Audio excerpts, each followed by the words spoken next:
El día de hoy quisiera compartir algunos datos importantes sobre el cáncer de pulmón.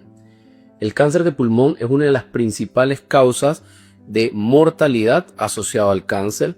Usualmente, si comparamos la mortalidad en conjunto del cáncer de mama, colon y próstata, no llegamos a la cantidad de pacientes que lamentablemente padecen y fallecen de esta entidad a lo largo de la vida.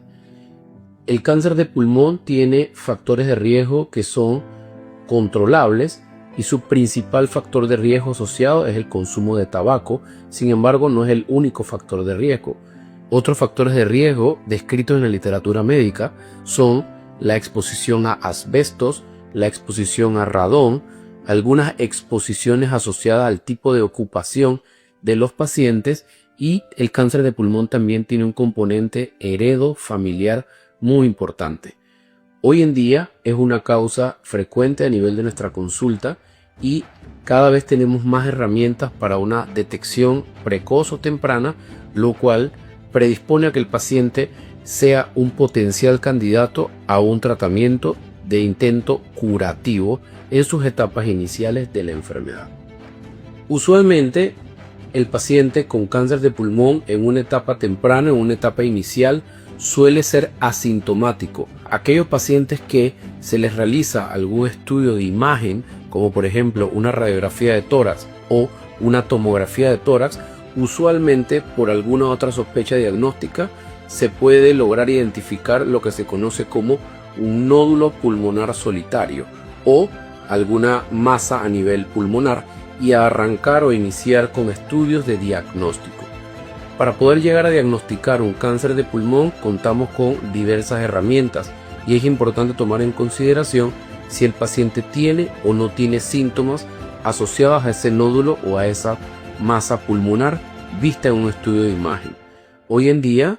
contamos con un equipo de trabajo,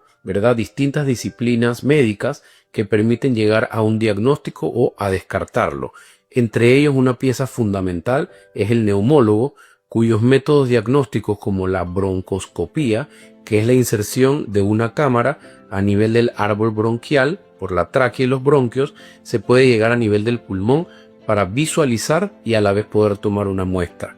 También contamos con equipos como radiología intervencionista, que permite a través del pecho o a través del tórax, con agujas muy precisas y estudios diagnósticos como la tomografía, guiar para la toma de la muestra de esa lesión o ese nódulo visto en los estudios de imagen.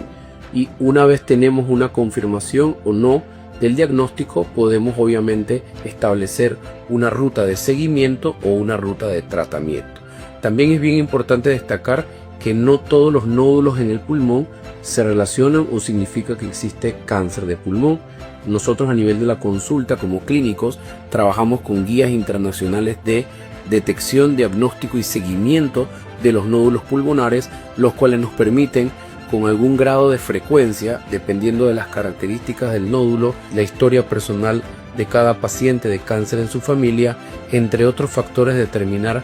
cuál es el tiempo óptimo de seguimiento para un nódulo pulmonar, si amerita o no amerita un seguimiento o si amerita algún estudio más invasivo como una biopsia, antes de ir a una cirugía o antes de determinar un diagnóstico de cáncer, porque recordemos que el diagnóstico solo se puede hacer mediante la toma de una muestra.